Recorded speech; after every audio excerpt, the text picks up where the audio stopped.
Shalom Bapak Ibu Saudara Jemaat yang dikasihi Tuhan. Berjumpa lagi dengan saya Deborah Stefani di dalam serial video pengajaran menurut Katekismus Heidelberg. Pada video kali ini kita sudah sampai pada hari Tuhan yang ke-34. Dan di dalam video-video mendatang kita akan secara khusus membahas mengenai hukum Taurat Allah, atau kita kenal juga di dalam 10 perintah Allah. Pertanyaan yang ke-92 berbunyi demikian. Bagaimana bunyi hukum Taurat Allah itu? Ketika bangsa Israel yang dipimpin oleh Musa diberikan Allah sebuah perintah setelah mereka keluar dari tanah Mesir, Allah mengucapkan semua perintah ini. Akulah Tuhan Allahmu yang membawa engkau keluar dari tanah Mesir, dari tempat perbudakan. Kemudian, 10 perintah Allah ini dapat kita temukan tercatat di dalam 2 kitab di Perjanjian Lama. Yang pertama, yaitu di kitab Keluaran pasal yang ke-20 ayat 1-17, dan juga kitab Ulangan pasal yang ke-5 ayat 6 sampai ayat yang ke-21. 10 perintah Allah berbunyi demikian.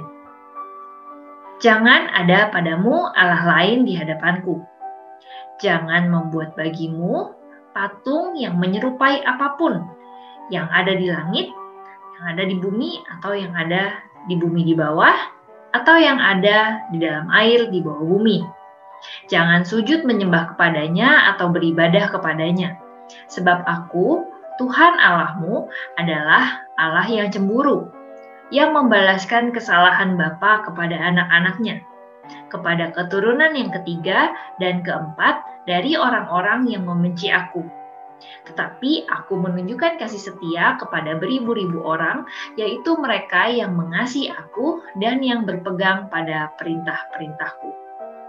Jangan menyebut nama Tuhan Allahmu dengan sembarangan, sebab Tuhan akan memandang bersalah orang yang menyebut namanya dengan sembarangan.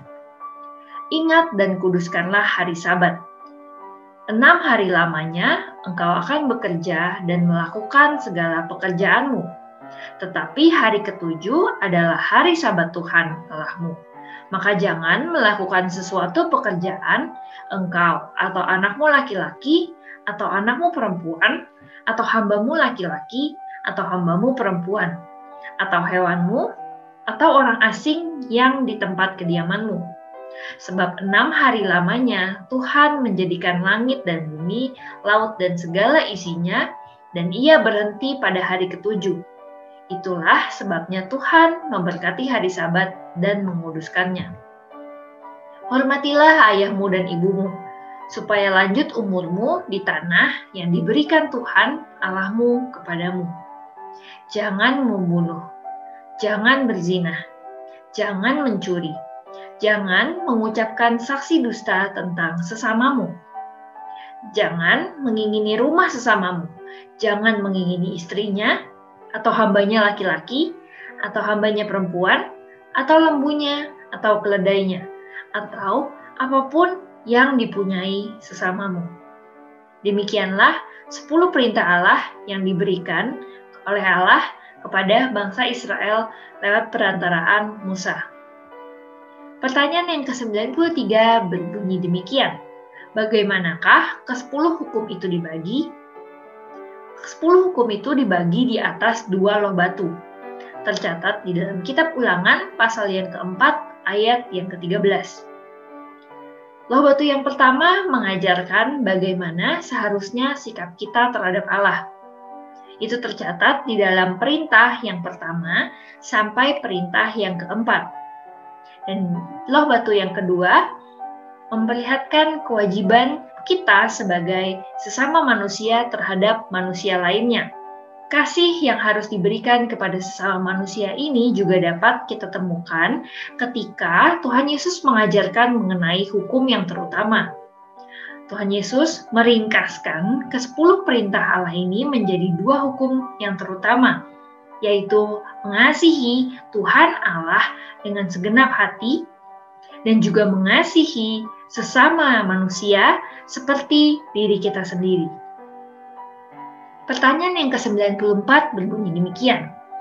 Pertanyaan ini sudah membahas lebih dalam mengenai hukum yang pertama. Jangan ada Allah lain di hadapanmu.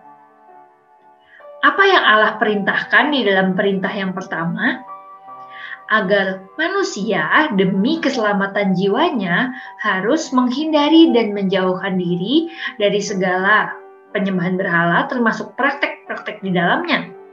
Praktek ilmu sihir, ilmu tenung, tahayul, ataupun minta pertolongan kepada orang-orang yang dianggap kudus yang tertentu, ataupun makhluk-makhluk lainnya. Di pihak lainnya, agar manusia sungguh-sungguh mengenal Allah yang esa dan benar, menaruh kepercayaan kepada Dia saja, berserah kepadanya dengan rendah hati dan sabar, mengharapkan segala kebaikan hanya dari Dia, dan mengasihi, menyegani, serta menghormati Dia dengan segenap hati. Sehingga aku lebih suka melepaskan segala makhluk daripada menentang kehendaknya di dalam perkara yang paling kecil sedikit. Bapak Ibu Saudara, berhala merupakan benda-benda lain ataupun manusia, makhluk hidup lainnya yang bisa menggantikan posisi Allah di dalam kehidupan manusia. Allah, pencipta dan pemelihara kita, seharusnya menjadi satu-satunya pribadi yang kita sembah. Akan tetapi, ketika manusia lebih percaya kepada kuasa dari makhluk lain, dari benda-benda lain selain Allah sendiri, maka manusia itu sudah melakukan penyembahan berhala. Dan manusia lain ataupun makhluk lain, benda lain yang disembah dan dipentingkan olehnya itulah yang menjadi berhalanya. Mungkin saja ada manusia-manusia yang posisinya lebih penting di dalam hidup sehingga menggantikan posisi Tuhan. Ataupun juga benda-benda yang dianggap mempunyai kekuatan magis sehingga dianggap dapat mendatangkan keberuntungan, dapat mendatangkan rejeki, itu menggantikan Allah yang sesungguhnya memberikan berkat kepada kehidupan manusia. Kemudian pertanyaan yang ke-95 berbunyi demikian. Apa itu penyembahan berhala? Penyembahan berhala ialah mereka-reka atau mempunyai sesuatu yang oleh manusia dijadikan tempat kepercayaan sebagai ganti atau di samping Allah yang esa dan benar, yang menyatakan dirinya dalam firman-Nya. Bapak Ibu Saudara, Tuhan Yesus juga pernah mengajarkan di dalam khotbah di bukit bahwa manusia tidak dapat menyembah ataupun menghambakan diri kepada dua tuan. Ketika manusia menjadi hamba dari satu tuan, maka ia tidak mungkin punya tuan yang lain. Ketika ada dua tuan, pasti manusia akan menghambakan diri kepada satu tuan, mengasihi satu tuan, dan membenci yang lainnya. Maka dari itu, ketika Allah mengatakan Allah tidak ingin ada Allah lain di hadapannya, karena pasti manusia tidak akan bisa hanya mengabdi kepada satu tuan, yaitu Allah saja. Ketika manusia juga mengabdi kepada berhala, maka ia akan membenci Tuhan. Maka dari itu dikatakan bahwa selain tidak melakukan penyembahan berhala, Tuhan juga menghendaki manusia sungguh-sungguh mengenal Dia, sungguh-sungguh hanya menyembah Dia dan hanya percaya dan berharap kepada Tuhan saja. Di dalam kehidupan manusia, manusia yakin bahwa segala apa yang dimilikinya adalah berasal dari Tuhan dan bukan berasal dari berhala-berhala lainnya. Kita mengingat bagaimana kisah Nabi Elia yang melawan nabi-nabi Dewa Baal. Ketika itu Dewa Baal dipercaya dan disembah oleh rakyat bangsa Israel untuk mendatangkan hujan bagi mereka. Mereka percaya bahwa dewa yang mereka sembah itulah yang mendatangkan hujan. Akan tetapi ketika itu Allah membuktikan kuasanya jauh melebihi dewa-dewi yang disembah oleh bangsa-bangsa di luar bangsa Israel. Dengan ia tidak menurunkan hujan sama sekali. Dan ketika itu Nabi Elia bisa membuktikan bahwa nabi-nabi dewa Baal itu tidak berkuasa apa-apa. Tapi Elia memiliki kuasa yang daripada Tuhan. Bapak Ibu Saudara, penyembahan berhala adalah sesuatu yang sangat serius dan sesuatu yang sangat dibenci oleh Tuhan. Karena Tuhan ingin kita manusia hanya tahu dan sadar bahwa hanya ada satu Tuhan, yaitu Tuhan Allah yang kita sembah, Tuhan Allah pencipta langit dan bumi yang kita kenal melalui anak tunggalnya, Yesus Kristus. Maka dari itu Bapak Ibu Saudara, ketika kita mempelajari mengenai hukum yang pertama ini mengenai jangan ada Allah lain di hadapanku, punya berarti Tuhan, itu artinya di dalam kehidupan kita, Tuhan ingin kita hanya menganggap bahwa Tuhan Allah saja yang menjadi penguasa atas hidup kita, yang menjadi pusat dari hidup kita dan menjadi satu-satunya Allah yang kita sembah.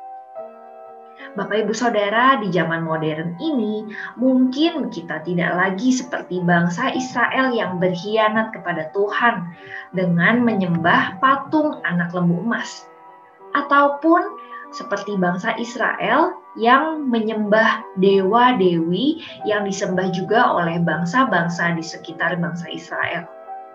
Akan tetapi Bapak Ibu Saudara, kita tetap bisa saja jatuh kepada dosa penyembahan berhala. Jika kita memiliki seseorang atau sesuatu yang di dalam diri kita, di dalam hidup kita, di dalam hati kita, itu lebih penting daripada Tuhan, maka orang itu sudah menjadi berhala kita. Ketika kita merasa bahwa dari mana kita mendapatkan berkat, itu adalah bukan dari Tuhan, tapi mungkin dari orang tua kita, atau mungkin dari pasangan kita, atau atasan kita, sehingga kita sangat mengasihi mereka, melebihi kita mengasihi Tuhan, maka mereka sudah menjadi berhala kita, Bapak Ibu Saudara. Ataupun ketika kita percaya pada benda-benda yang mempunyai satu kekuatan, satu kuasa yang membawa keberuntungan kepada kita. Mungkin kita mengenalnya dengan nama jimat. Jimat yang digantung di atas pintu rumah untuk mengusir roh-roh jahat dan mendatangkan berkat keuntungan ke dalam rumah kita. Atau kita percaya pada sesuatu yang selalu kita genggam, selalu kita kantongin, atau kita kalungkan di leher kita, yang kita percaya itu membawa keberuntungan kepada kita, tapi itu bukan dari Tuhan. Maka itu adalah berhala, dan itu berasal dari si jahat, yang tentunya itu sangat tidak disenangi oleh Tuhan. Kita percaya bahwa setiap berkat yang kita dapatkan di dalam hidup kita itu berasal dari Tuhan. Maka dari itu, benda-benda seperti itu tidak punya kekuatan apapun untuk mendatangkan kebaikan, mendatangkan berkat di dalam kehidupan kita. Karena semuanya itu diberikan oleh Tuhan. Maka Bapak Ibu Saudara, kiranya setelah kita mempelajari lebih dalam lagi mengenai perintah Tuhan yang pertama dari 10 perintah Allah ini, kita boleh memeriksa diri kita sendiri. Tuhan sangat membenci perbuatan penyembahan berhala. Maka dari itu, jangan sampai kita secara tidak sadar memberhalakan seseorang atau sesuatu. Dan mungkin Jika kita mengintrospeksi diri kita dan kita menemukan bahwa kita pernah melakukannya, mari kita mohon ampun kepada Tuhan. Dan kita berkomitmen untuk menjadikan Tuhan yang terutama di dalam hidup kita. Kita hanya menyembah kepada Tuhan dan kita hanya percaya kepada Tuhan sebagai satu-satunya Allah di dalam hidup kita yang berkuasa atas hidup kita dan yang memberikan segala kebaikan di dalam kehidupan kita. Bapak Ibu Saudara, kita akan masih membahas mengenai 10 perintah Allah di dalam serial video Katekismus Heidelberg yang berikutnya. Sampai sini dulu pembahasan kali ini. Kita akan berjumpa lagi di dalam video-video berikutnya dengan pengajar-pengajar yang lainnya tetap membahas 10 perintah Allah. Terima kasih Bapak Ibu Saudara, Tuhan Yesus memberkati.